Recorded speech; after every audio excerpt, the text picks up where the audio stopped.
So friends, in this part of the lecture, Professor Payal Nagpal would be focusing much more closely on the text that she has chosen for discussion. And before she begins, once again I would like to make a little query. In the previous part, she mentioned, Professor Payal Nagpal mentioned the starting the introduction of the train. And a train is, one particular machine which takes people from one place to another, which means that a kind of displacement occurs not merely at the geographical level, but also at the social and the individual level. So you are there today and you are somewhere else tomorrow, and the train becomes a kind of vehicle that will not allow you to be stable. And that sense of less stability perhaps is there in the writer itself, and it might have affected, as she rightly pointed out, that there were developments in society might have affected the way one looks at things. So ethical principle, this was the other thing that was mentioned. So ethical principle of the place that she lived in, but then the train left and she went to another place, and their ethical principle will be reinterpreted.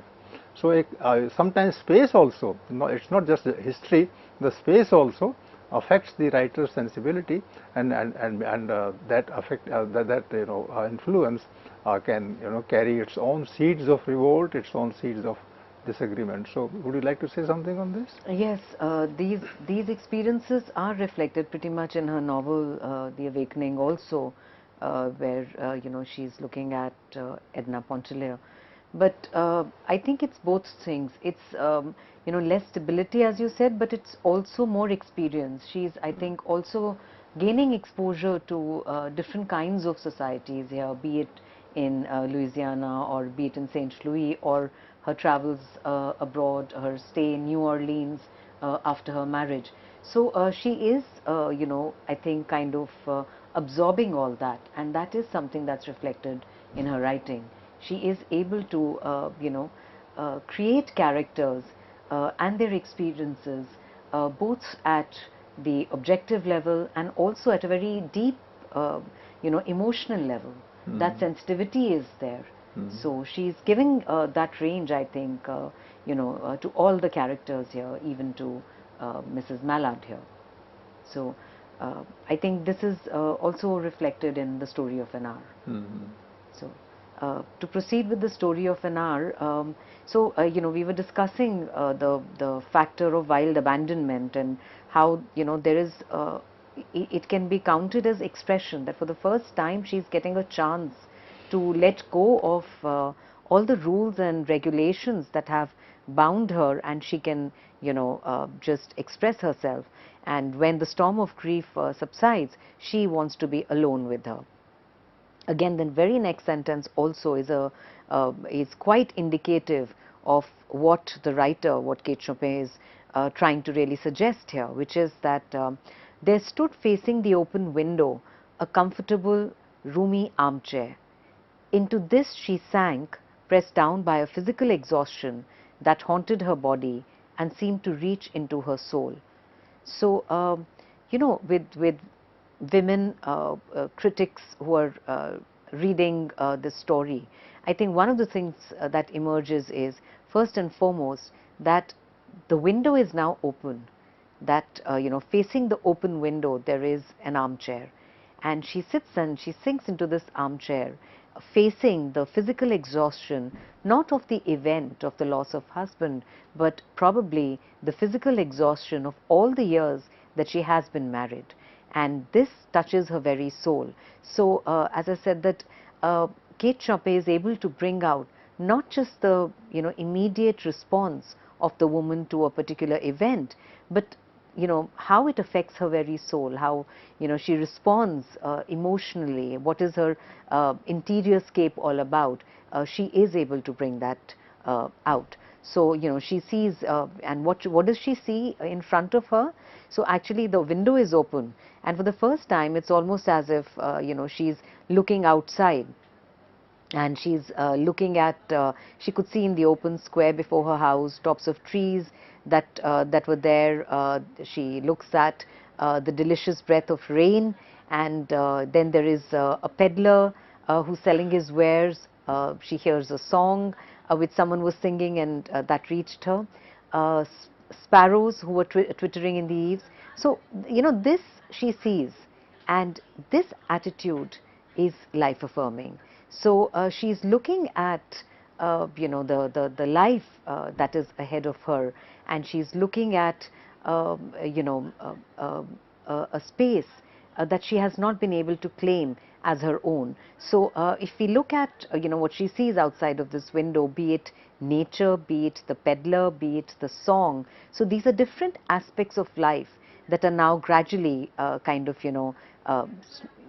streaming into her ears, and she herself is shown as somebody who's young, who's got fairly calm face, but again there's a giveaway here, and as the writer describes her, she says, whose lines bespoke repression and even a certain strength. So how repression? Repression from society, repression of the factor of marriage, yet there is an inner strength in her that the writer brings out. And so there is, when she looks at all this, she's not simply reflecting on all this. The term that is used here by the writer is of intelligent thought, that there is something that is happening in a sense in her mind, and this is very, very significant.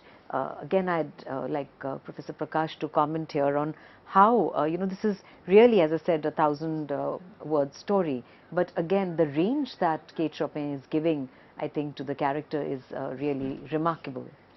Absolutely. The way, the event of husband's death should be heavy for her, and she would be sad, but then she is not able to, she doesn't allow this to drown her, in that kind of sadness completely, and she thinks of herself as a person who has lost something, but then she looks around and sees that she can live by many other things, and maybe she can be still more free. And she's as you quoted, I got the hint of the body and the soul. So the body was captive by the requirements of society and family and husband and all those things, and she had to run a house, and she could never in fact recognize the appearance of a window. There was a window also in the wall, so she was within the four walls of matrimony, but she had not at that point of time seen the window and the advantages that it might afford to her.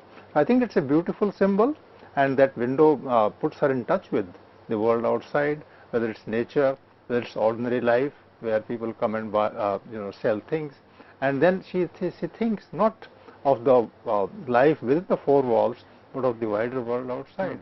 It's a great symbol, and even though it might be just 4 or 5 lines, but in those 4 or 5 lines she has in fact expressed the whole attitude, and that attitude is of the wild abandonment to which this will lead finally. Yes, I agree. In fact, that's the whole point, that suddenly there is a turn in her life, and for the first time it's almost as if she can claim her life to be her own.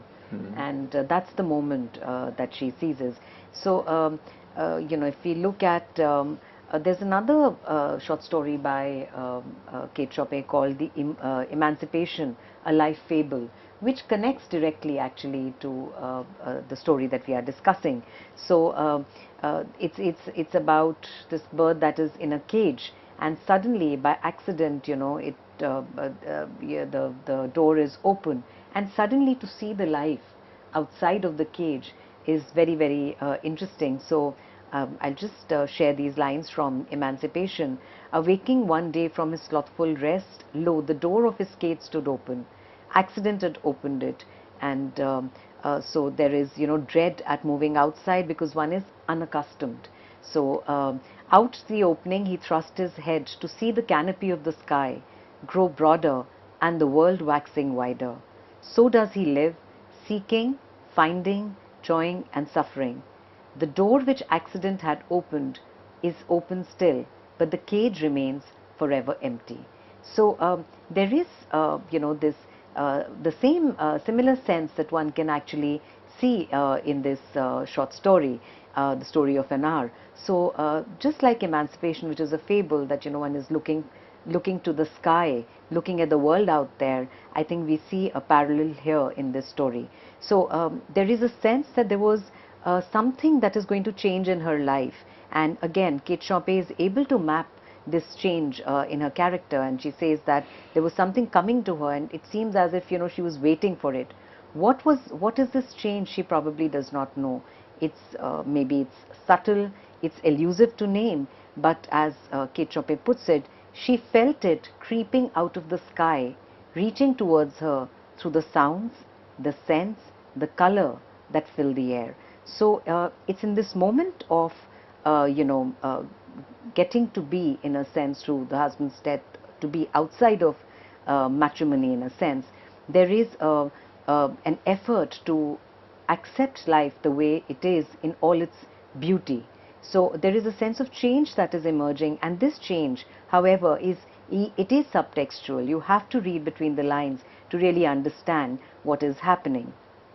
And you can also, extend the meaning of emancipation here to become what can be called, awareness, or the other story which talks of awakening. So Awakening is the novel. Is a novel. So just see the kind of vital connection between emancipation and awakening. Yes. The second, emancipation is a feeling. You feel free to move out and to be your own. And awakening is something that the hidden energy of the woman also would finally crystallize into an attitude. Yes, and it's important because the ending of a lot of novels around this time, and as happens in this short story, as well as happens in The Awakening, that the female protagonist dies or commits suicide. So I think the reason for that is that the society is not ready to accept this modern woman, and the writer is probably saying that she's not going to give up. She's not going to let the character move back into a conservative patriarchal system. So this is also something that we'll have to look at in terms of the ending. So she was beginning to recognize this thing that was approaching to possess her, and she was striving to beat it back with her will. So it means that she knows that something is changing, and she has to accept this change, and she would like to claim it as her own. So when she abandoned herself, a little whispered word escaped her slightly parted lips. She said it over and over under her breath. Free, free, free. The vacant stare and the look of terror that had followed it went from her eyes. So she is seeing herself as a woman who is free. And free from what is what Kate Chopin is not telling us here, but we have to read it subtextually to ask, what is this woman free from? So, it's not just marriage alone, but it's also the entire weight of patriarchy. And as, right at the beginning, we discussed the wild abandonment, to feel empowered, to be able to express, to feel empowered, to be able to experience emotions, and to not, be restricted by any manual, so to say. So she did not, and this joy is described as a monstrous joy. So we have to again. Is the phrase hers? Monstrous joy? Kate Chopin's monstrous joy, and the reason is obvious, because this kind of freedom at a time, as I mentioned, that there were so many manuals restricting women and telling them that this is how they are supposed to behave. This joy certainly appeared, as a kind of monstrous joy. She saw beyond that bitter moment, a long procession of years that would belong to her absolutely, and she opened and spread her arms out to them in welcome. So this freedom is the freedom of living her life the way she wants. So, and she understands, the character understands that she belongs to this world, and she wants to embrace life and to, welcome it with open arms. And she realizes that there would be no one to live for her during those coming years, and she would live for herself, which means that we are within marriage. In late 19th century, women certainly did not live for themselves. We know that at the economic level also, whatever money that the women got, everything belonged to the figure of the husband. So there was no way in which women could live their life the way they wanted. And here is a story that is given a very interesting moment. The moment is of the husband's death, and it is from this moment that the woman suddenly realizes that post the grief, that she now has the right to live her life the way she would want to. So Louise is really speaking, and this is the moment in which suddenly from Mrs. Mallard we move to the character Louise, and suddenly she's no longer the wife, but she's seen as a woman. She's an independent woman. So in terms of her relationship, now we look at this relationship from Louise's perspective. And Kate Chopin says that at one point she says that yet she had loved him, and there is a pause, there's a dash, sometimes, often she had not. What did it matter? So the fact that women continue in matrimony irrespective of love. Love is absolutely inconsequential, and the fact that Louise had at times had some emotion see for the power of husband. language, Yes. sometime and often, Yes, sometime and not often. She had loved him sometimes. Often she had not. Not, yes. Often she had not. And the way in which the language, the dash, just gives the reader really the pause. fantastic, the way she's using words. And as I said, just in a really short story, just in about 2 pages, one has already as readers, one has experienced she has brought so out the many tragedy emotions. with such intensity that only sometimes one is slightly fulfilled, but often one is not. One is not. So often means the whole life. Yes. And not just 1 hour, but all the days and years All the days that and years. she has spent in matrimony. Yes. It's a very powerful use of language and metaphor, for that matter. Absolutely. So the deep symbolism that is there. And she is so engaged with this idea that it appears to be the story not only of her, but of all the women in the town. Yes. Because the town expands into, the story expands into the scope of the town. Yes. Life is like that. Life is like that. So truly so. And suddenly towards now the end of the story is very, very interesting here and extremely controversial. So as her sister Josephine keeps knocking at the door. Make it as controversial as possible, because that's what is required. Yes, absolutely. In a gender, prejudice-driven society. Yes. Yes, please. So as she's asked to open the door, her sister Josephine, is knocking wildly and saying that please open the door. The response is very interesting. She says, "Go away, I'm not making myself ill." No, she was drinking in a very elixir of life through that open window. So the symbol of the open window is brought back towards the end of the story, and she's not falling ill. There is strength, as there was repression and strength. So there is strength and there is assertion. She is saying that she is actually drinking in life itself. And she was looking at days ahead of her where the spring days, the summer days, all these days belong to her. And at this moment, she breathes a quick prayer. The prayer is that life might be long. And it was only yesterday she had thought with a shudder that life might be long. So yesterday, when she was married, she thought life might be long. Today, when the husband is not there, she wished that her life is long. So to the end of the story, she as she opens the door and she descends the stairs, there is the husband who enters. Brentley Mallard enters, and he's amazed at Josephine's piercing cry, at Richard's quick motion to screen him from the view of his wife. But Richard's was too late. When the doctors came, they said she had died of heart disease, of joy that kills. Now this last sentence, of joy that kills. That kills, because the husband had not died, the husband was alive.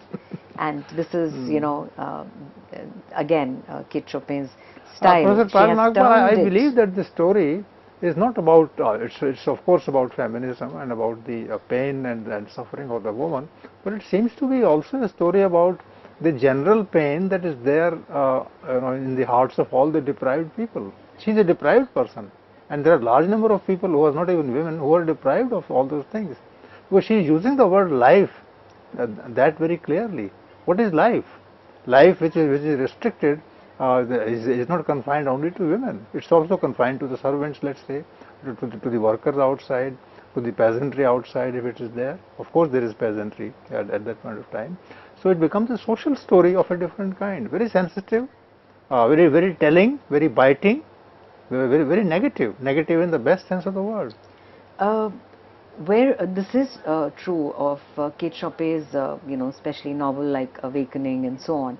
I think in this story, the deprivation is largely about women in matrimony. The very fact, now this last sentence is, patriarchal society would interpret it as joy of looking at the husband. Whereas actually one would read into it, one would realize this is the shock of having seen the husband alive. So, that all that she had thought of, and the indication has been given very No, but clearly. the husband can be an agency of control. Yes, I'm trying to it is. see it from that angle. Yes, the husband is an agency of control here, because now again she is back in a situation where she will no longer be able to live the spring, the summer, the prayer for a long life. All that seems to be a waste. So she will again be in a situation where she is going to be under the control of the husband. The husband is certainly an agency of control. So which is why this ending has been interpreted in very, very different ways, which is why it was considered controversial, because I mean, if we have to look at the kind of freedom that she suddenly gets and demands at the end of the story, and almost rejects everything through her death, because you have there are books like Decorum, a treatise on etiquette and dress of the best American society. This is by Richard A. Wells. There is a book called The Lady's Book of Etiquette and Manual of Politeness, and there are many more like this. So never let your husband have cause to complain, and so on.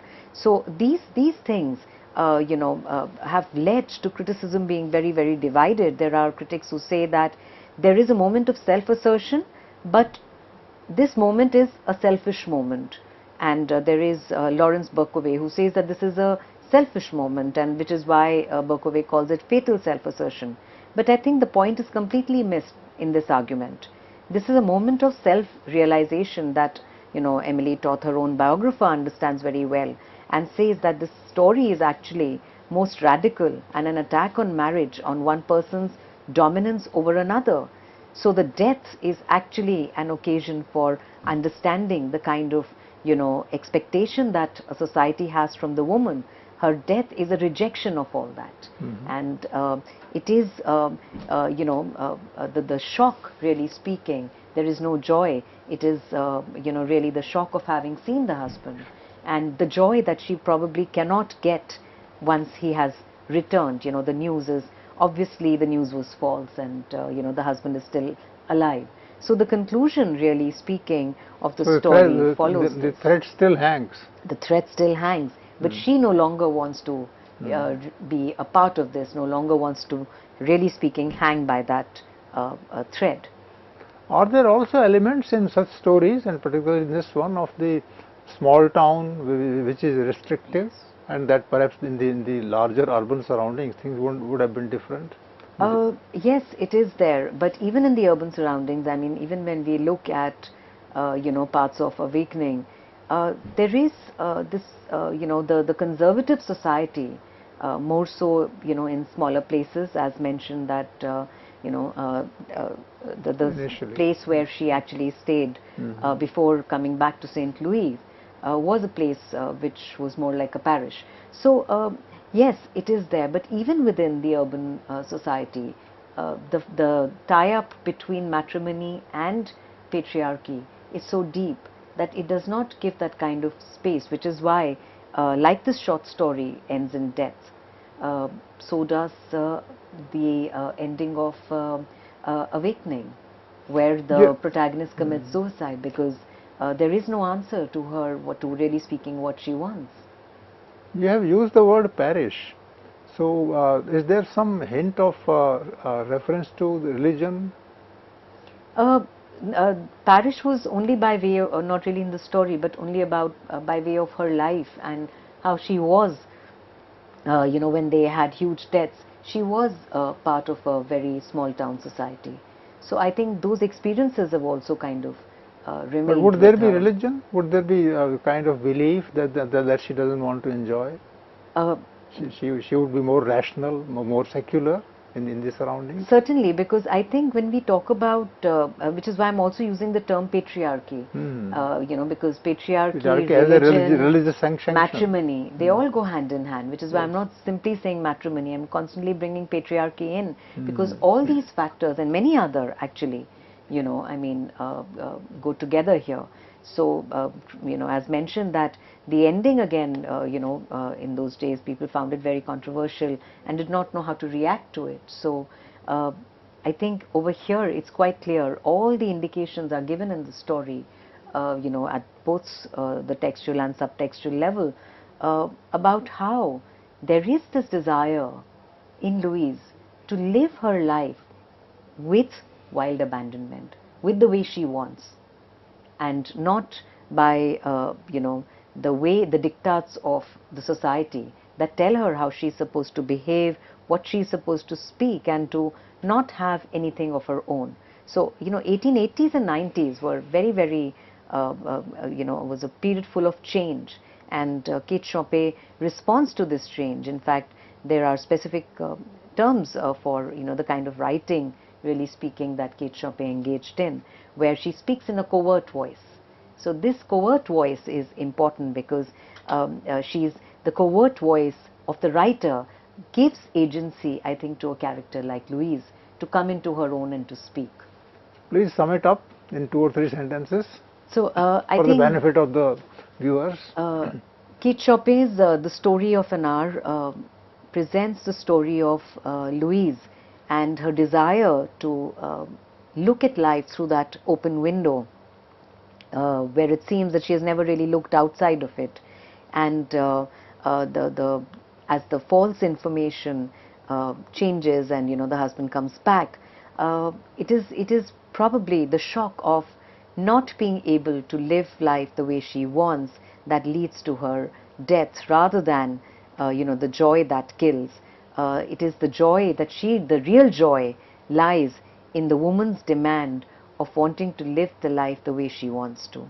And Kate Chopin, I think, by using this covert strategy, has given great agency to women in her short stories.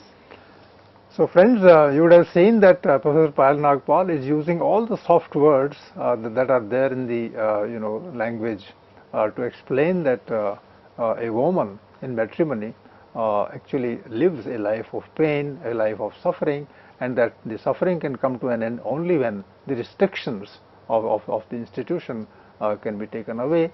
And in the longing for freedom, I think is the right kind of subject that the writer has explored in the story and in the other stories that Professor Payal Nagpal mentioned. And I think these questions still remain, even though the story was written in the late 19th century, but 20th century has gone, 21st century has come, women are there in the urbanized surroundings all over the world, and Kate Chopin that way, I'm sure, would still be as relevant as she was in her own time. Thank you.